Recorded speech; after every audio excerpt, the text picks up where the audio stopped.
Welcome to Alignment First. We are here to bring leaders back to their peace, presence, and power. And I have the honor and the pleasure to sit down with Tiffany Carole this evening, the creator of Aroma Point Therapy Fundamentals and Master Creator Academy, which has served visionaries and soulful entrepreneurs with high level digital education for a decade. And you are now spearheading this initiative, the Lumina Guild. We're in Toastmasters together. That's our original connection. And I got to hear your icebreaker speech and the nomadic lifestyle that you had, the journey in education and facilitation of this esoteric spiritual practice is so intriguing to me. And right before we got on went live, I told you that I am intentionally ignorant of your practice and your history. I just know enough about it to trust you as a subject matter expert in this field. And the brief knowledge I have of your history in the professional realm is just so intriguing to me. So I'm so looking forward to downloading this with you today, Tiffany. And first and foremost, thank you so much for taking the time and energy to bring some wisdom to my audience.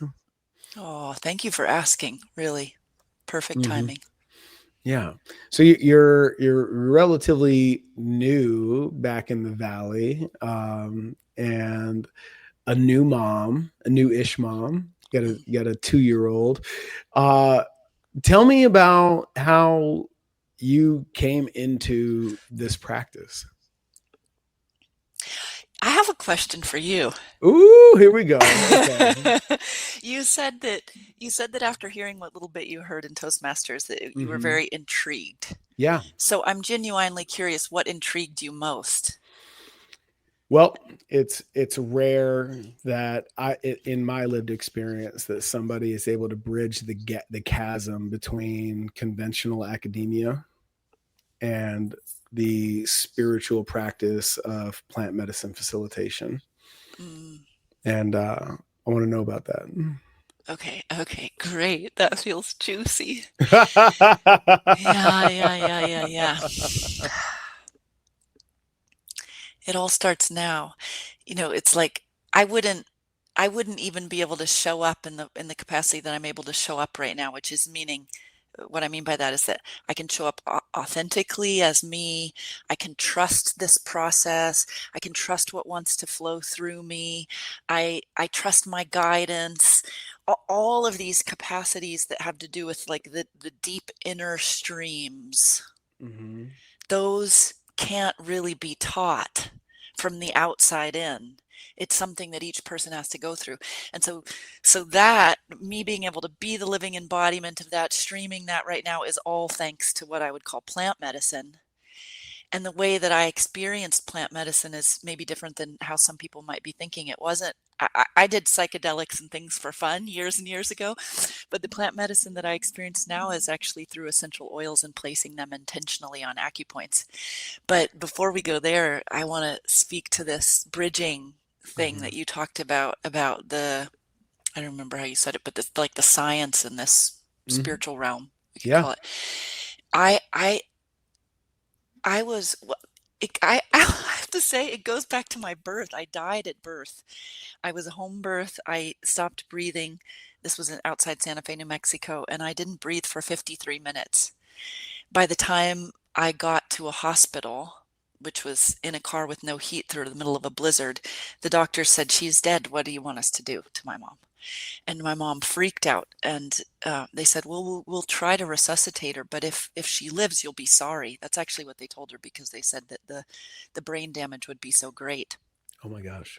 Anyways, I was in a neonate unit in one of those little respirators for about a month, and I honestly think it's having died and Mm-hmm. come back, like whatever this is that we call crossing over. But there's something about like I I can move with this fluidity between the veils more so than most. That's there. Mm-hmm. But I also grew up in a family with mental illness and addiction and some other chaos-oriented dynamics where I just went full-blown into science and math. Like, I want to know, I need it to add up. Certainty. Certainty, this form of certainty. So I did that in my schooling, and I had a complete physical, mental, emotional, spiritual breakdown in my 20s when I was in medical school. And it was actually my recovery process that helped me to recognize that I'm here to be that bridge, because that was in fact what I needed to heal. Tell me more about the healing, the awareness of what needed to be healed.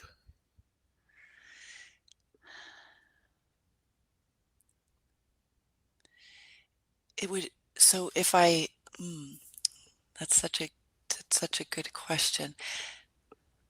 I could, because I can answer the question from like my healer hat, because of course, as you know, I had a clinical practice for 20 years, and the healing was, it's viewed in this certain way to make better the symptoms that are the issue. But that's not the way I view healing anymore. Yeah. I think healing is remembering our wholeness. Okay. What is it to remember being whole? As if through this existence in the physical plane that we are somehow fractured and need to be put back together is. So I'm going to answer that question with a story, because I think it's the best way. Yeah. I had this clinical practice for 20 years, like I told you, and I would have these people come to me with their ailments, and I could see clearly if they did X, Y, Z, that they would definitely feel better. They would be on a relative scale, they would be more healed than if they didn't do these things. But most people wouldn't do the things I would tell them to do. It didn't really matter how many times I told them. And it was actually when I started doing the practice with putting the oils on the points, this one in particular, that's a reset with this ear point. And I could just feel that there was potency there. And one client that I had and I just loved him so much. And I felt like sometimes he thought I was being mean to him when I would scold him a little bit about, he was diabetic and he just kept eating bags of cookies and he was just making himself sick. But anyhow, this one time I just said, I just want you to every day do this practice. Just put this oil on this point every day. And a couple weeks later, he came back and he looked like a different person. He looked like, and he starts telling me how he's been going out on walks and he's not doing cookies every night, and his relationship with his wife is different. All this stuff changed. He was healing. He was healing because something in him shifted where he lined up with life force, as opposed to this sort of stagnant force, where he was blocking his own capacity to heal. And I don't think it was because I don't think anybody wants to do that. It's just part of what we do until we don't. So then from that perspective, healing is whatever is needed for somebody to reconnect with their own life force so that they can trust their decisions and make the decisions that are supportive for their healing journey.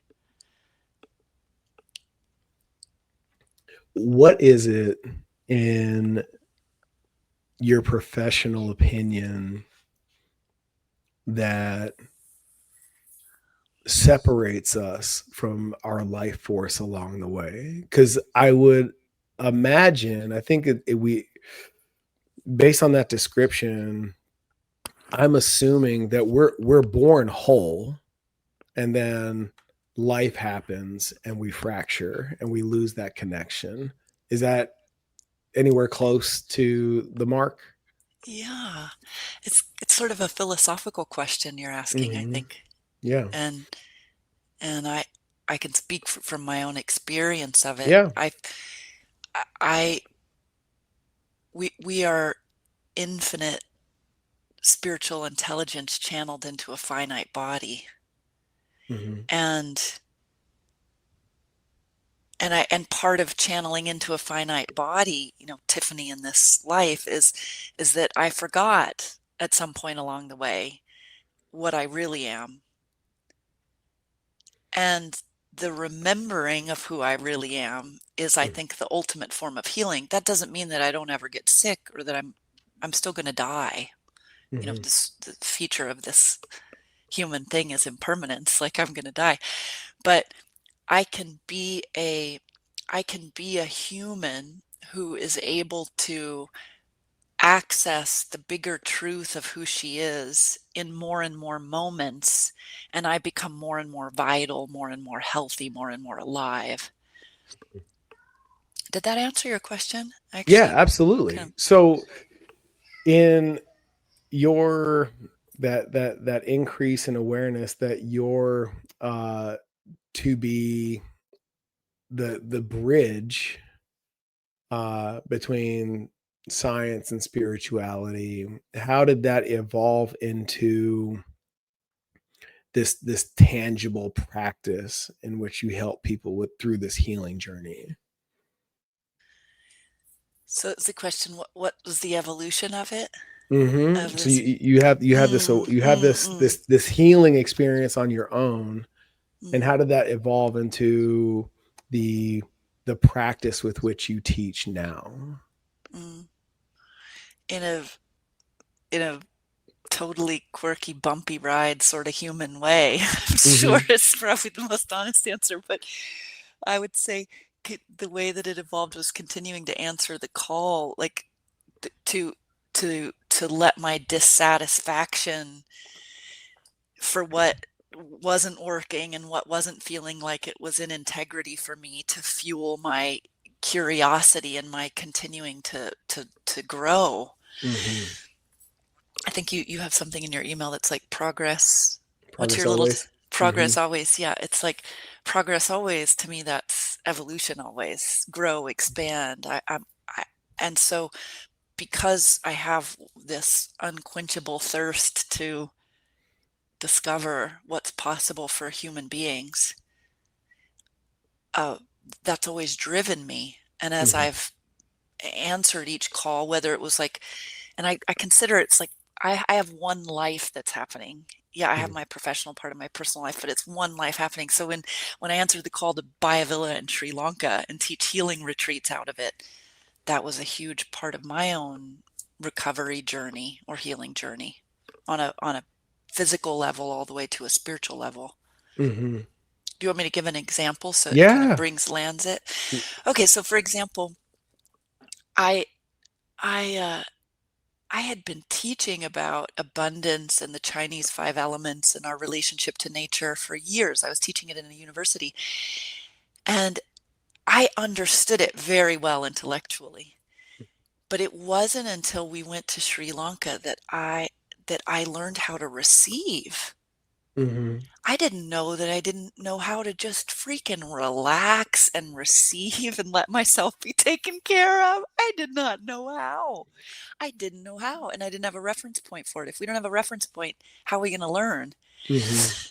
So that on a physical level, it manifested in digestive problems. I had so many digestive problems that no matter what I did, and I did a lot of things, they just wouldn't heal. But going to Sri Lanka and spending time there healed my digestive system, taught me how to receive. I understood how to teach about the elements, not just from words, but transmission, Hmm. to transmit the energy of the element when I was teaching about it. Hmm.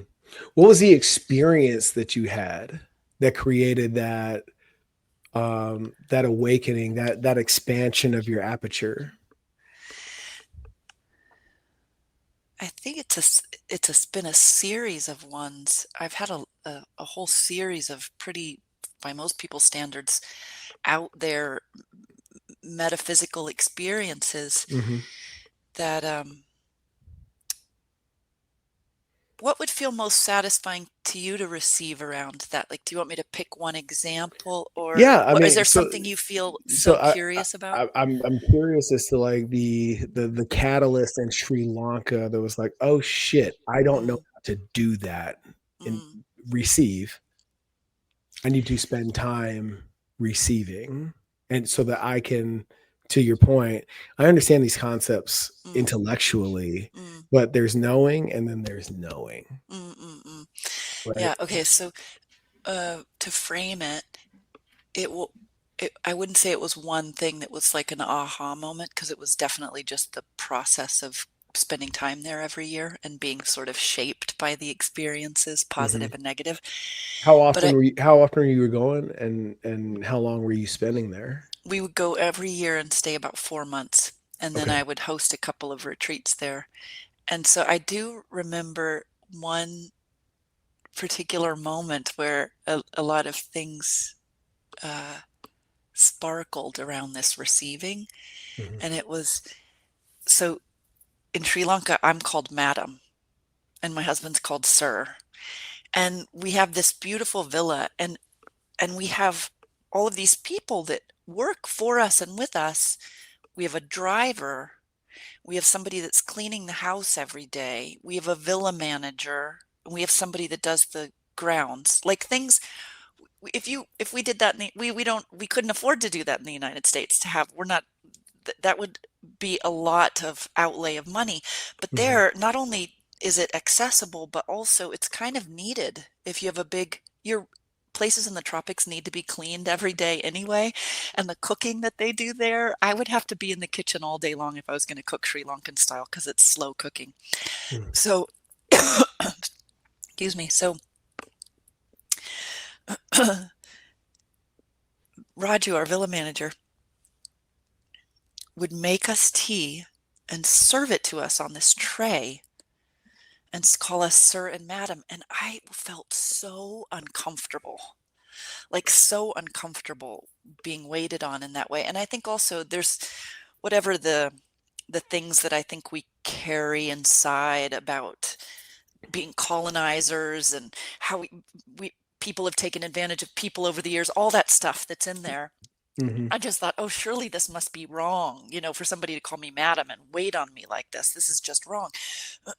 And I had this moment where I looked in his eyes as he was serving me, and it gave him so much joy and pleasure to be giving us this tea made in Sri Lanka, every single leaf picked, and they have so much pride in their tea in their tea in Sri Lanka.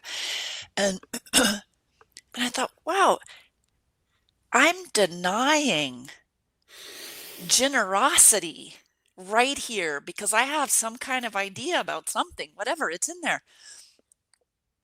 I just relaxed, like actually relaxed. I leaned back and I looked at him and I just thanked him for the tea. And I enjoyed that cup of tea like I never enjoyed tea in my whole life. And I guess that was an aha moment. That was a Hmm. profound shift. That really was. It really rocked my world. What do you think it is about? I don't know if it's too limiting to call it American society or Western society. Mm, Especially if I think this is really common in high achievers and high performers. That how do we lose the ability um, to receive generosity? mm, How do we lose that? Where is that lost mhm. along the way?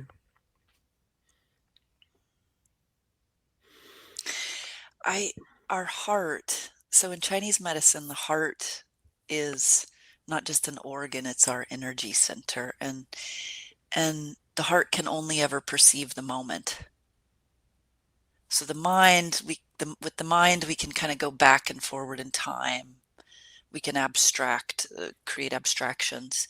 We can projections, but the heart can only ever know the moment. And there's a sac around the heart, around the actual heart. It's called the pericardium, but it also has an energetic function in Chinese medicine, which is that it protects the heart, Mm-hmm. because the heart is the sovereign and it should be protected well. And all of us experience betrayal. If I actually did this, I looked at origin stories across many different cultures, and in every origin story except for I think one that I found, at the core of the story was a betrayal. If you just take the main origin story for Christianity, say, Mm-hmm. it's like a triple betrayal right at the beginning, right?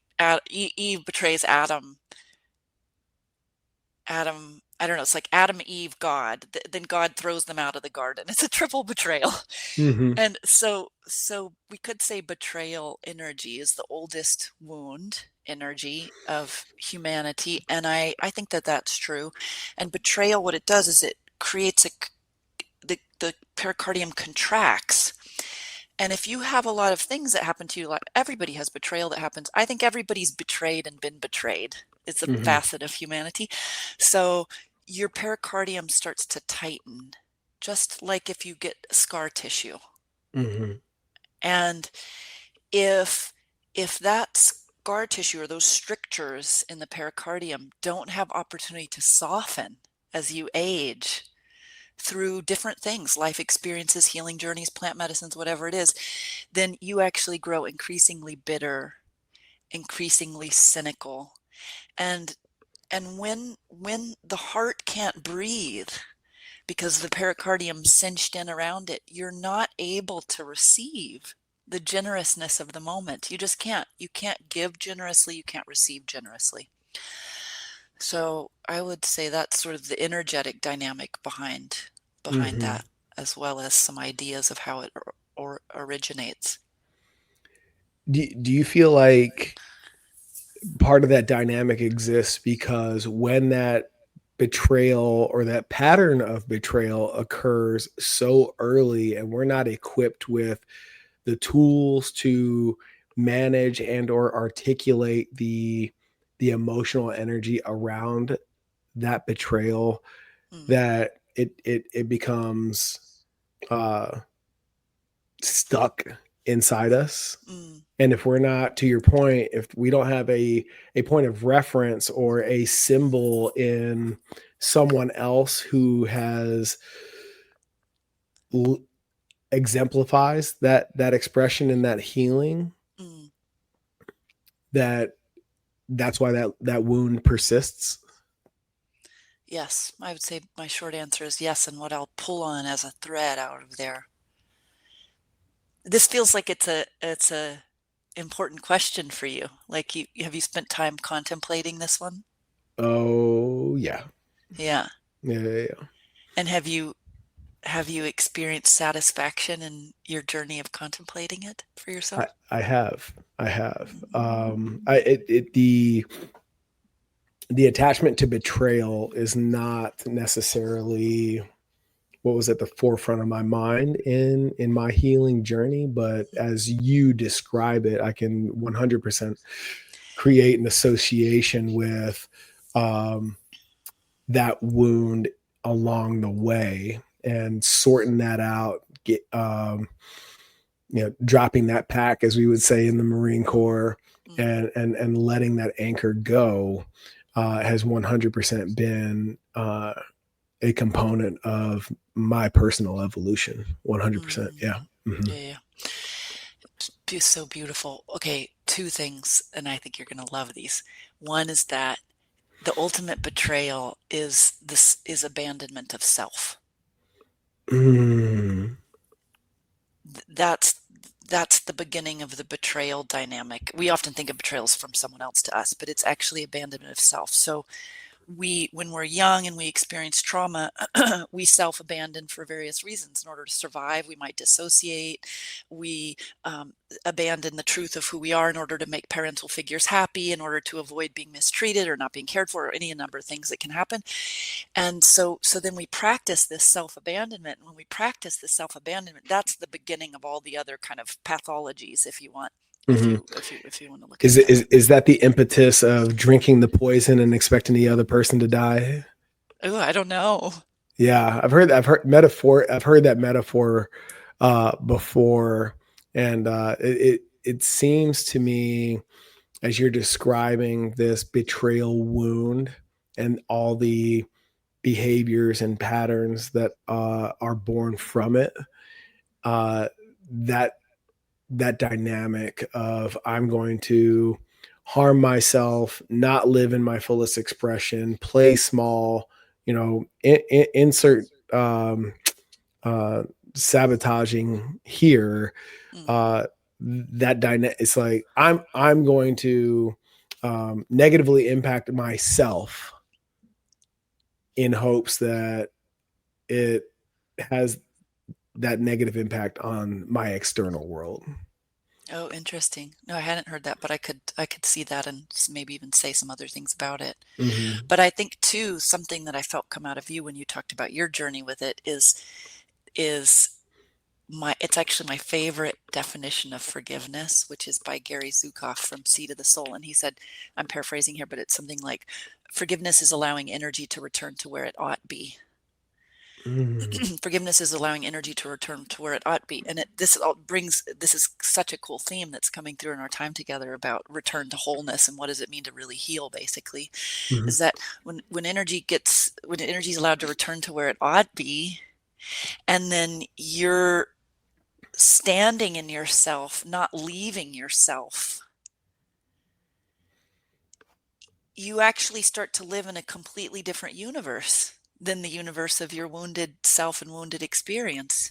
Mm-hmm. You can still be a person who had a lot of wounds or traumas, but it's not the experience that you're living moment by moment. To me, that's true pattern liberation. That's ancestral healing, that's pattern liberation.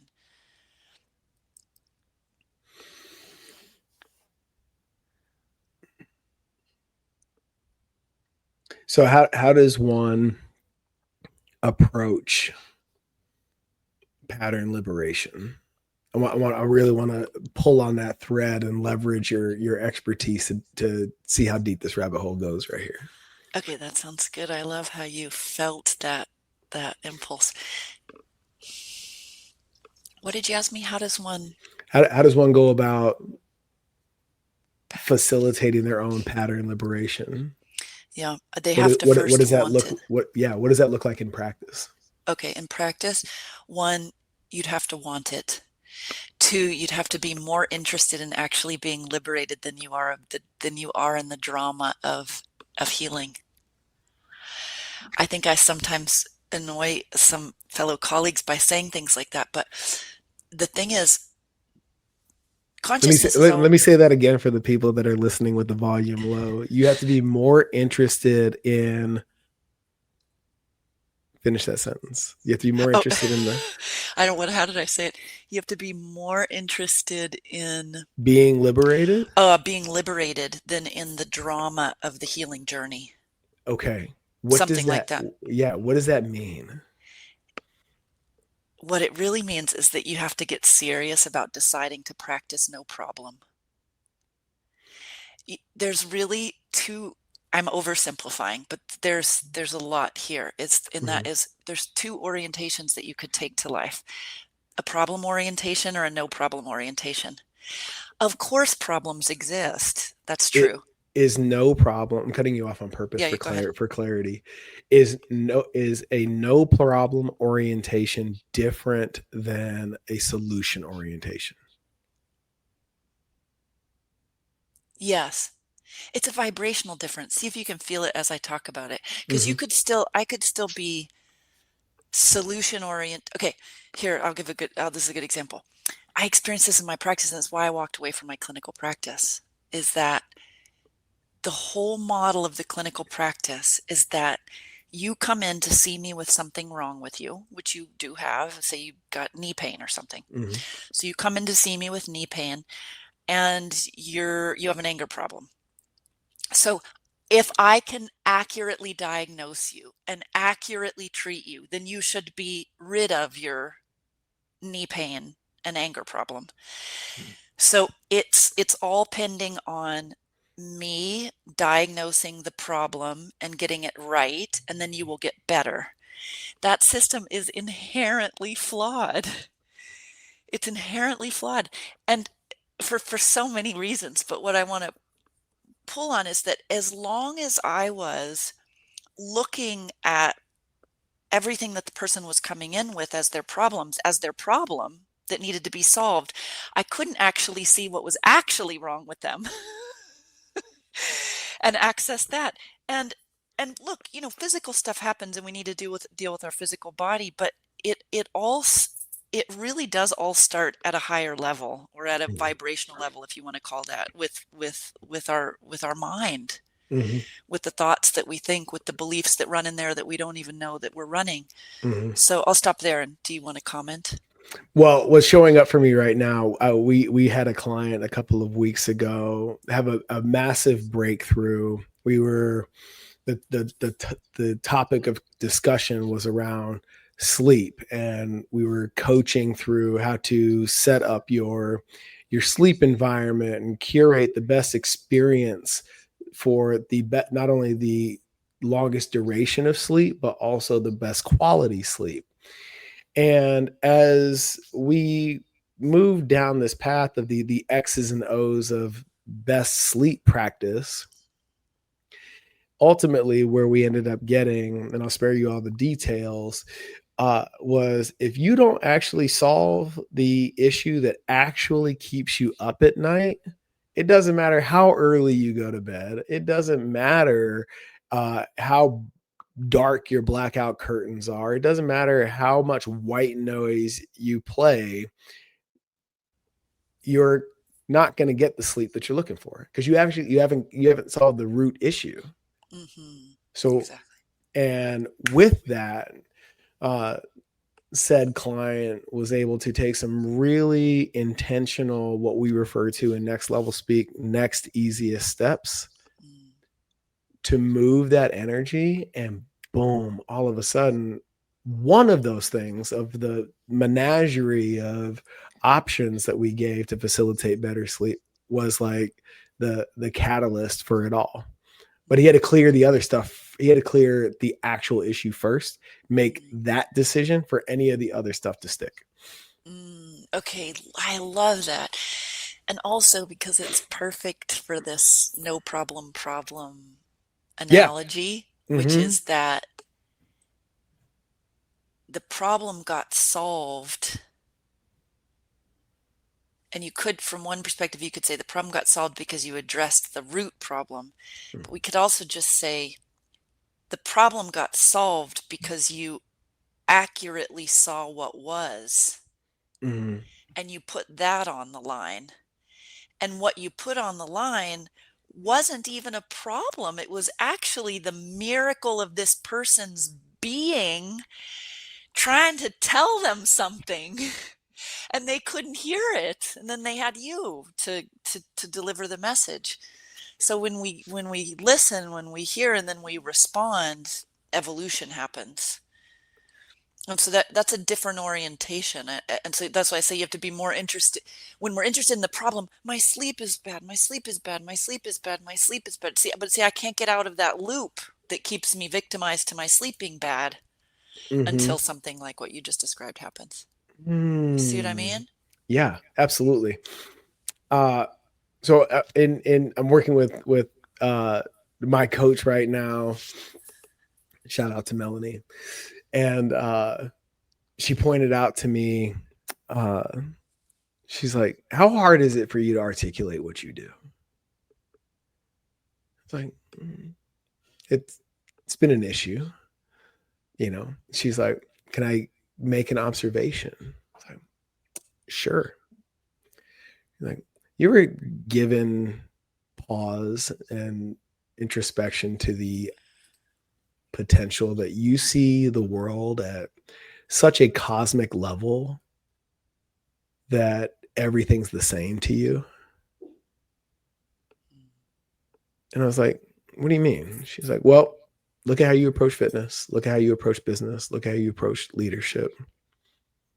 You're so principled in your approach that there's this universal component to how you solve problems that inevitably, from client to client to client, look to the layman, the unaware, dramatically different.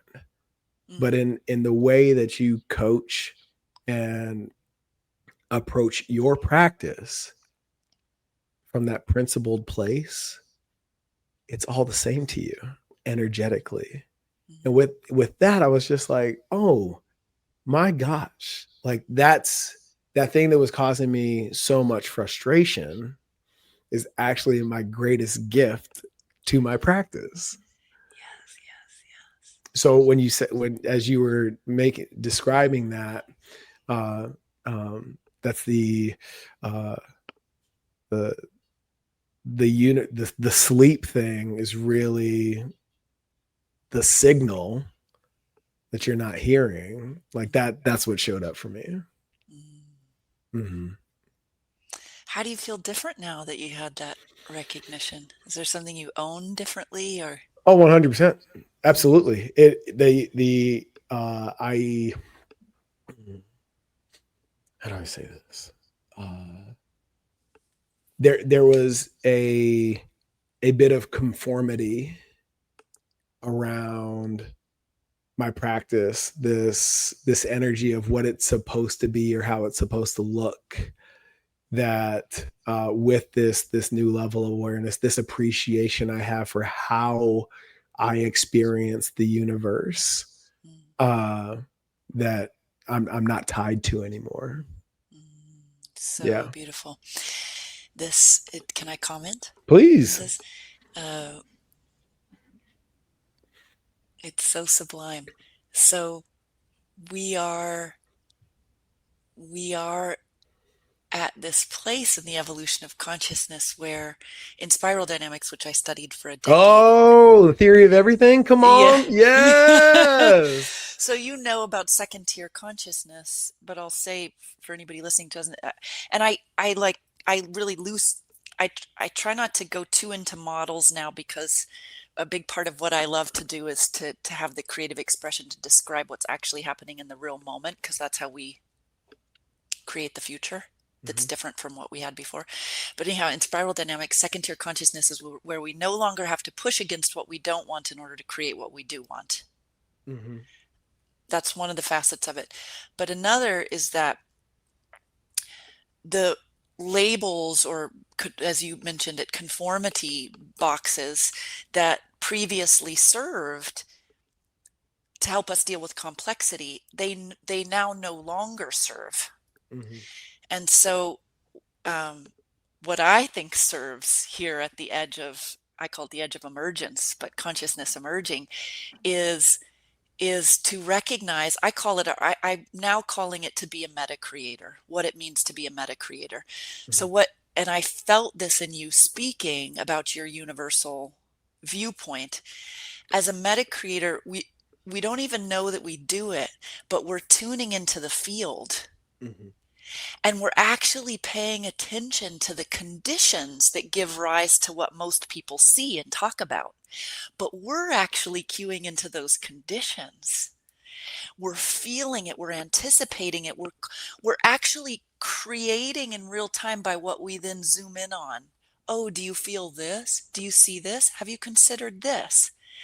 But that's a very, very different orientation. It's a superpower, I think, than a solution oriented from my box as a coach, from my box as a healer, from my box as a whatever it is.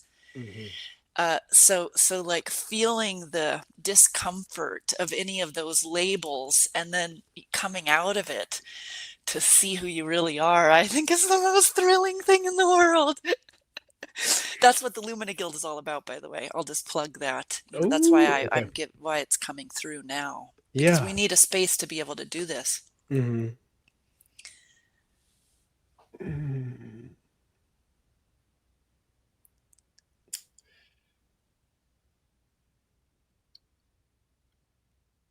Walk me through,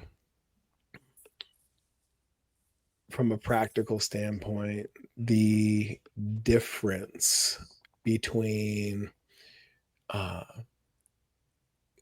oils and points Hmm. and psychedelics in terms of achieving the healing that we're looking for.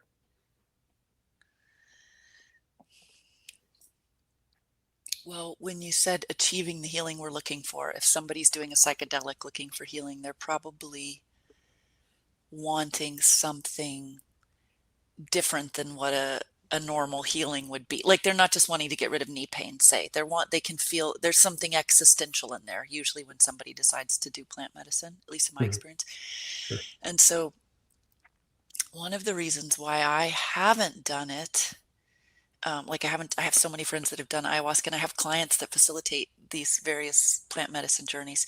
Mhm. And I just am trusting that if I'm called, I'll know and I'll do it when I'm called. But I haven't been called. And I think in the beginning, I had a significant amount of trauma in my younger years.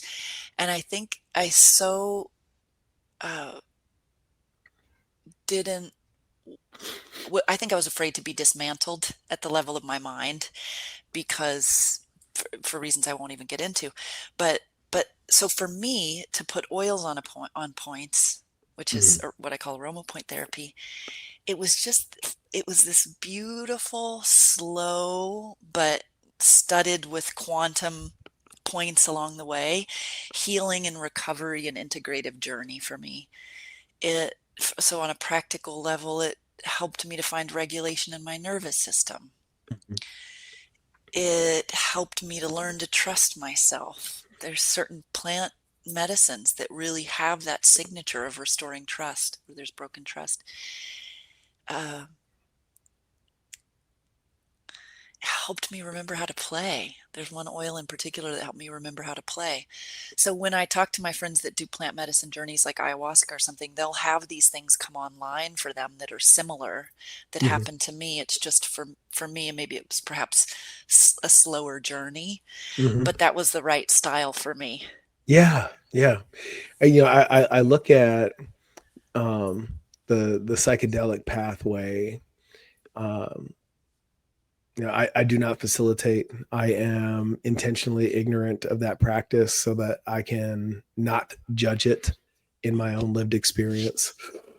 And uh, but I also uh, have experienced people that habituate the practice, and the way I interpret psychedelics is there's two approaches. One is to uh, answer a question and integrate the answer, and Mm, the other is to escape, to not deal.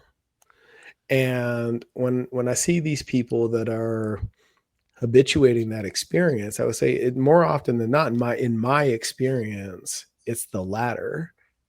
Because as I've experienced psychedelics, I look at it like getting a tattoo. Like that shit leaves something permanent with mm, So you should, you better be called to it, because whatever you get from it, it's going to be with you, mm.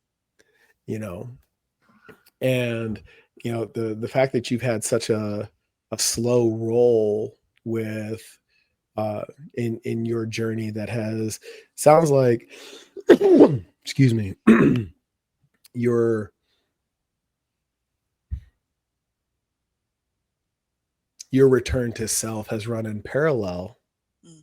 through um what do you, I want to get the terminology right, Aroma point therapy. Yeah. aroma point therapy runs in parallel with those results. Is that Yes. accurate? Yes, I'd say that's accurate. I think it's like, well, can I ask you, I feel your curiosity about this, and it feels like, I feel like there's something, is there something you can say that you really want to know? I know you just asked me a question, but I almost feel like there's something more pointed. I wonder if you can access it Hmm. because I'm leaning into it with you too. I Yeah, want to yeah, know yeah. what it is. I mean, the way that you practice it and the way Mm, that you speak of it, it's so familiar, mm, but it's different. So I guess what I'm after is an association, um, yeah. using your word. I'm looking for that reference point for Yeah, something yeah, yeah. for something that is unfamiliar to me. Okay. I think my Now I have done micro dosing, by the way, of THC and CBD together, which didn't, I think it can activate some of the pathways that psychedelics do. Uh, and I was very aware when I was doing it. I did it over the course of a year, and it was very helpful for me, actually. All of these substances, and including plant essences in the form of pure essential oils, they're vibrational Mm-hmm. in nature, and they're also vibrational activators. So they're opening up our consciousness to certain wavelengths and capacities. And in the case of psychedelics, you could say it's opening you up to other dimensions and other realms. I feel very fluid in many dimensions. I feel like I don't need psychedelics to access different realms. I kind of just go there, like in That my is so dream time. in my experience of Tiffany, that is so genuine and spot on. Yeah, It's you so don't you don't need the assistance to pierce the veil. yeah. Yeah. My friends will even say, I'll tell them an experience I had, and they'll go, "Oh my God, it sounds like you did an ayahuasca journey." I said, "No, it just happened. Like that just happened today." So, so what I know is that there's so much more than meets the eye. Of course, we Mhm. know that, and as we loosen the grip of our attachment to the five senses to give us a sense of safety, we can surf through these realms of experience. Like when I'm working with clients, or even when I'm talking to you right now, I'm feeling and sensing and reading energy, kind of like the way on the Matrix when the code is dripping down the screen. Like I feel like I see worlds like that. I see conversations, I see interactions like that. So these are all capacities that we can tap into when we have things that open our consciousness, and psychedelics can really do that for people. Mhm. Break down the rigid walls, help them open up, help them access vaults of things that have been locked away for their whole life. Maybe it was passed down multiple Mhm. generations. So it's like the psychedelics are, they're imprinting you with something, but they're awakening you to more of you. Yeah. And I think if it's put into context that way, it's very empowering. And the essential oils, so they do that. When you put it on a point, you're basically putting the vibration of a plant consciousness on the vortex of a point, which is an energy access center on the body. And when they touch, it's like music. It makes music. It creates a certain vibrational signature that goes through that whole meridian Mhm. and touches that internal organ. And within seconds, it impacts the entire limbic system of the brain. So you're being vibrationally altered. And I would say with psychedelics, you're also being vibrationally altered. Mhm. That would be the parallel. There you go. Thank Mm, you. yeah. How does one, with this dynamic that exists within you, this vessel that is Tiffany, as I've experienced her, how do you not walk around the world with sensory overload? I'm super selective. Tell me I more. have become, well, I I don't watch TV, or we haven't had TV in 10 years. I don't watch TV. I have somebody that runs my social media specifically, so I don't go on there very often. I still go on sometimes to post personal things, but I'm selective there. I'm selective about what I let in my sphere, about who I let in my home, about who I spend time with, and not as I'm turning my nose up to people thing. Like I actually genuinely love human beings, and I think my life experience has given me this level of compassion for the human experience that's rare for people to have. That's genuine, I can say that. But Mhm. I take myself seriously. I know I'm an important person. I know that I'm here for a reason, and I want to take care of this vessel. I want to keep myself clear. I want to be as present as I can possibly be. I take my spiritual practices in the morning really seriously, but I do all that not from this place of like being hard on myself. I have done that in the past. I do it because I love myself so much. Mm. And when I do that, I do my spiritual practices. I work with my oils. I work with other practitioners. I have coaches. Like I do all these things so that I reinforce myself. And when I'm reinforced and I'm present in my body, I am inherently protected. I don't get overwhelmed. But when I slide, when I don't have my practices, when I jump right into my day, when I check my text first thing in the morning, when I'm trying to accommodate other people, then yeah, I'm overwhelmed. I go to the grocery store and I get overwhelmed. But I know what makes me overwhelmed. It's being porous, and I know I have control over that.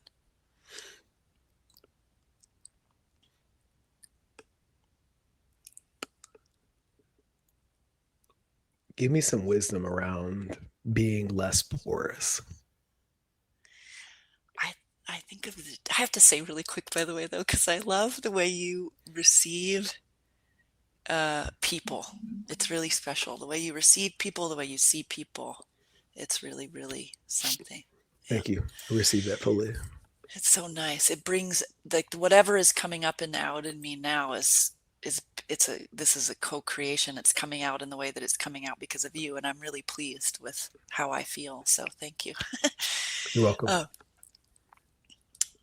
Wisdom around being porous. I think of trees. I have done a lot of work with empaths because I'm an empath, and for a long time my clinical practice was basically empaths that had autoimmune diseases. So I basically treated what I had. and what I found is that if people would really reinforce themselves, if they would fill themselves up with themselves, then they would be much more protected and less susceptible to tuning into everybody else's energy. So if you're so tuned into your frequency, Mm-hmm.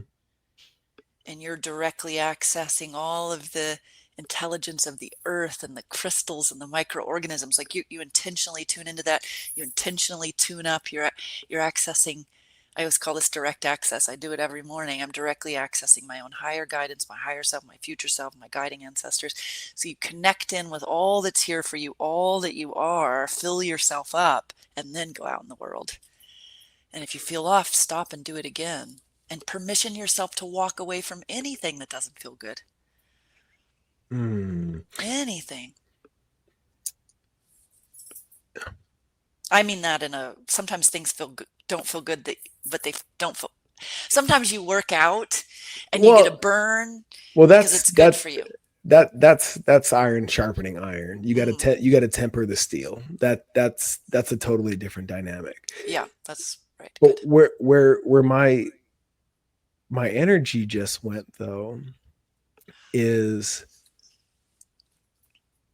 in choosing self, in walking away from the things that don't serve you. There's an inherent friction or resistance that the universe will present to varying degrees in the immediate aftermath of that choice.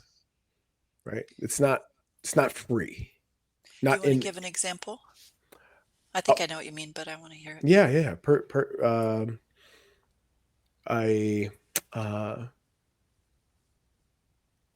Deciding to walk away from my brick and mortar training facility so that I could live into and embody this higher level of coaching and service. Right? There was a months-long shitstorm that immediately followed that decision. And it's that the idea of it, because this is one of the things that I'm very intentional in the language I use, in how I coach this concept of choosing self. There's no guarantee that everything's going to go supremely south. However, you must be willing being the operative term here, to weather that storm, to step into the higher, better version of yourself. Right? And the idea of that storm, whatever you think that might look like, is the mind fuck that keeps people stepping on the gas and the brake at the same time. I think that's actually what causes most of the suffering and the resistance. Because yes, it's true, my experience too. I remember when I knew for 5 years that I needed to walk away from my clinical practice, and I still stayed in it. It was my livelihood. I was scared about my financial security. That's often, I think, a big one that comes for people around making different choices like that. Hmm. Yeah. So how does one shorten that feedback loop and step courageously towards their more evolved self? I've been practicing this actively right now because I let go of everything that I'm going to answer your question directly, but I want to say this first. I had in previous years, I had a program that I run every year that's super successful, brings in generally 150 to 200K a year for me. I had a certain way that I worked with clients one-on-one that would bring in $200,000 to $500,000 a year. I had there was one other, I'm just escaping me right in the moment, but something else that was substantial financially, that, and everything in me was like, let it go. And I had to sit with, is this sabotage? Am I sabotaging my business? Like, what in the hell was going on? And all I knew was I think you know what I talk about here is all I was getting was the next step. Like, choose to let this go. And I did it in an elegant way, where I could pass the torch, etc. I didn't just scrap it all swiftly, Hmm. but I could only, I I didn't know. My mind wanted to know exactly where my money was going to come from and exactly what I was doing next. And what soul and source were saying is, no, do this next thing, and then the space will open for you to know. Because it's who I became in making those choices that opened me up to receive what comes next. That's how it works. So I think just having that narrative and that understanding that, look, your mind's going to freak the F out. Just expect it. Here's the tools. Get some help. And know that this is all for you. It's happening for you. It's happening for you. It's happening for you. It's happening for you. And we're never going to get it done. Like, there's always going to be, I thought when we bought our villa in Italy, somehow, like, because it was the biggest dream to buy this villa in Italy, and it was a big catalyst for my business shifting and stuff. We bought the villa in Italy, and I was already, it wasn't, by that time, it was like not the right fit for us anymore. It was on to the next thing. So it's just, if we let ourselves go, knowing that it's all in service and that the glory is in the journey, then, but I can't make somebody believe that. They have to come to that on their own terms, as I'm sure you know. And I'm really Oh. coming to it now myself. Hmm. You truly embody your work, and this is a realization that I've known and that I am coming to know, is that, to your point about, you can't bring somebody to that realization. That's something that they have to figure out for themselves on their own time. Mm, I am like fixated on the beginning of our conversation about being having a reference point, mm, right? The show me the proof that if I take this next easiest step, everything opens, mm, and that by not doing it, everything remains closed.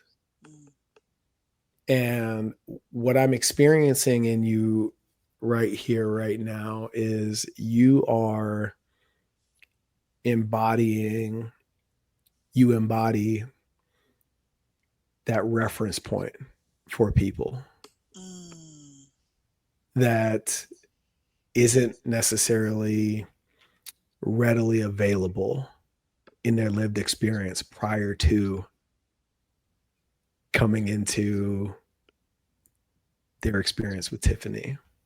mm. Thank you for saying that. Mm.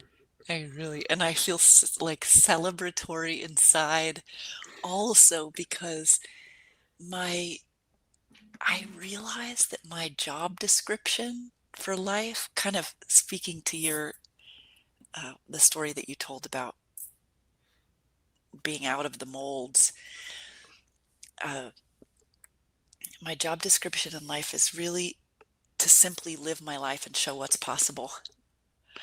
live my freaking life and show what's possible. And I genuinely want to be someone that people can believe in because I believe that we need people that we can believe in.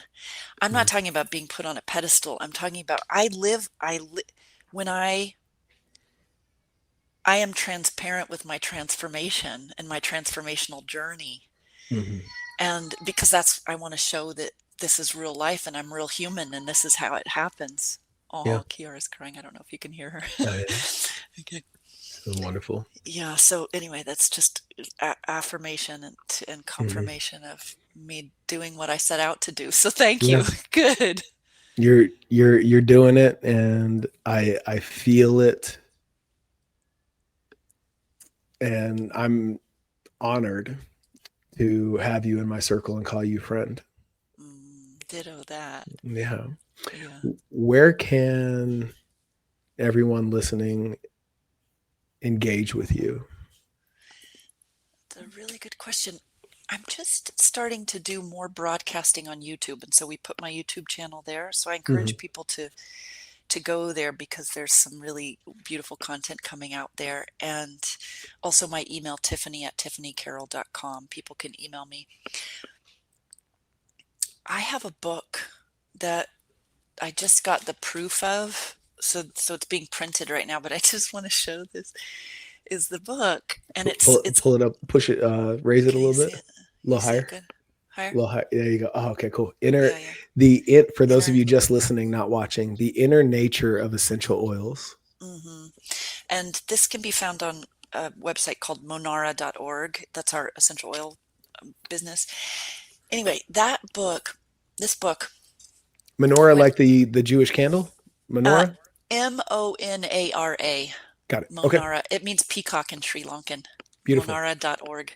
Okay. So if people are interested in the plant medicine pieces that we talked about, that's in here, plus simple practices you can do.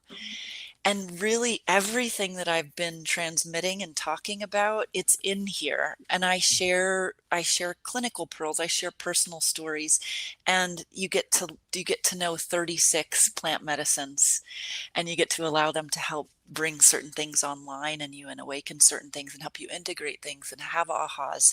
Mm. So I just recommend, even if you're like essential oils, I'm not into those. I still think you should get this book if you're into human potential and transformation.